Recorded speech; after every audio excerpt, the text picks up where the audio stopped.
So guys, D Studios coming at you today, and today you're gonna get my honest reaction, movie review over Friday the 13th, Part 8, Jason Takes Manhattan. Man, was this a entertaining and fun watch.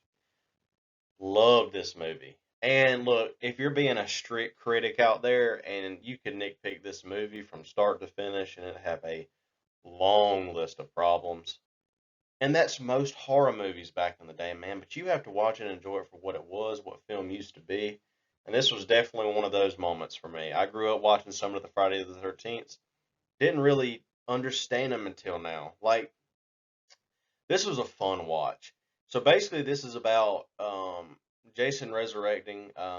These two students are um, out there making love in a boat, and the anchor ends up hitting a power circuit, and it resurrects Jason, who's dead under the water apparently, kills them or whatever, and then after that, is he gets on this cruise ship with all these students that are on this program. They're going to New York to celebrate, sightsee, and all hell breaks loose. A lot of kills in this movie, a lot of fun, a lot of comedy when there shouldn't be, but it's just how film used to be.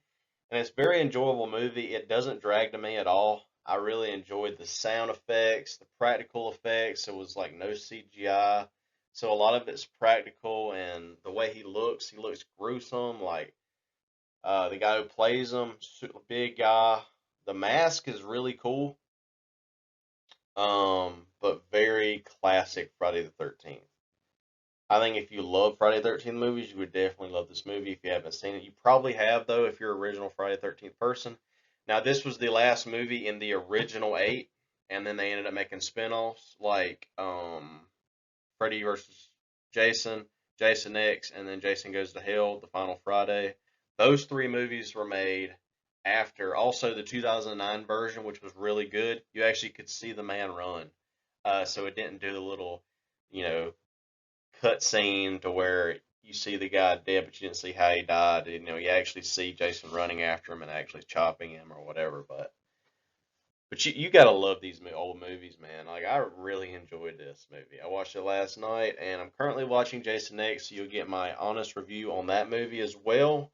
Right now, it's starting off really cool, and you can tell by watching the movie that how much better the fights are, the effects are, because they got better over time. But to finish up on this movie, this is the final movie, so he does, I guess, die at the end, or it's really interesting. This is a spoiler, but at the end of the movie, he changes back into his boy form. But you see that throughout the movie because one of the girls survived the last one, and I don't even know if he's after her. Man has no, like, he just kills anybody. Like in this movie, like he just goes after everybody. Like there's this poor man chilling, and just cool guy, just gets ripped apart. Poor guy. But there's just no rhyme or reason. He just goes around killing whoever he wants to. I don't think there's a set plan for this man in any of the movies, but this one especially, he just kills whoever he wants. But I think he's definitely going after the girl because the girl did survive the last one.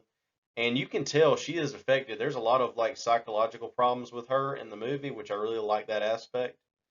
But overall, this movie is very interesting, a good watch, and it's very fun, very entertaining movie. Like I said, I'm not going to sit here and critique it.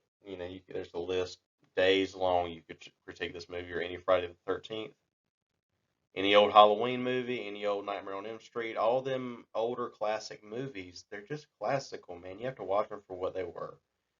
But yeah, guys, if you love this content, go like and subscribe to the channel. I really appreciate it, guys. I'm gonna have a couple more videos coming out this week, and hot takes loaded.